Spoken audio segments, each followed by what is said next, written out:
താനാളൂർ പഞ്ചായത്തിലെ പട്ടരുപറമ്പിൽ സ്ഥിതി ചെയ്യുന്ന ആരോഗ്യ കേന്ദ്രത്തിന് പ്രവർത്തന മികവിൻ്റെ അംഗീകാരമായി NQAS ദേശീയ പുരസ്കാരം ലഭിച്ചു. പഞ്ചായത്തിലെ വട്ടത്താണി ജനകീയാരോഗ്യ കേന്ദ്രത്തിന് കഴിഞ്ഞ വർഷവും ഈ പുരസ്കാരം ലഭിച്ചിരുന്നു. നാഷണൽ ക്വാളിറ്റി അഷുറൻസ് സ്റ്റാൻഡേർഡ്സ് ദേശീയ പുരസ്കാരമാണ് ലഭിച്ചത്. മികച്ച സേവനം നൽകുന്നതിലൂടെ രോഗികളുടെ സംതൃപ്തി ഉറപ്പാക്കുകയാണ് ഇതിൻ്റെ ലക്ഷ്യം. അംഗീകാരത്തിന് 3 വർഷം കാലാവധിയാണ് ഉള്ളത്. ശേഷം ദേശീയതല പുനഃപരിശോധന നടക്കും. താനാളൂർ വട്ടത്താണിയിലെ ജനകീയാരോഗ്യ കേന്ദ്രത്തിന് കഴിഞ്ഞ വർഷം ഈ പുരസ്കാരം ലഭിച്ചിരുന്നു. ദേശീയ അംഗീകാരത്തിനായി പ്രവർത്തിച്ച ആരോഗ്യ പ്രവർത്തകരെ താനാളൂർ പഞ്ചായത്ത് ഭരണസമിതി അനുമോദിച്ചു.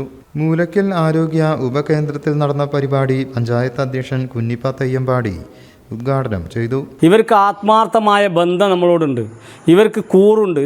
ഇപ്പോൾ നമ്മളുടെ PSC FSCയുമായുമുള്ള ബന്ധം എന്ന് വെച്ചാൽ, അല്ലെങ്കിൽ അവരുടെ കാഴ്ചപ്പാട് എന്ന് വെച്ചാൽ വളരെ കൃത്യമായ പ്രവർത്തനം നടത്തുന്ന ടീം വർക്കാണ് ഇപ്പോൾ നമ്മുടെ ആരോഗ്യ രംഗത്തുള്ള നമ്മുടെ താനാളൂർ പഞ്ചായത്തിൻ്റെ കീഴിലുള്ള ആരോഗ്യ രംഗത്തുള്ള ആരോഗ്യ പ്രവർത്തകരെല്ലാവരും, ഡോക്ടർ അടക്കമുള്ള എല്ലാവരെയും നമ്മൾ അഭിനന്ദിച്ചേ മതിയാവും.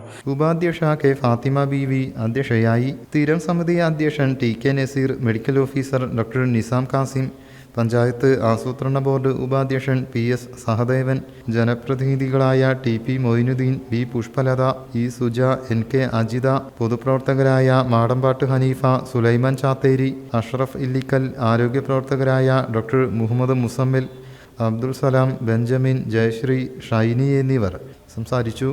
News bureau, Tirur.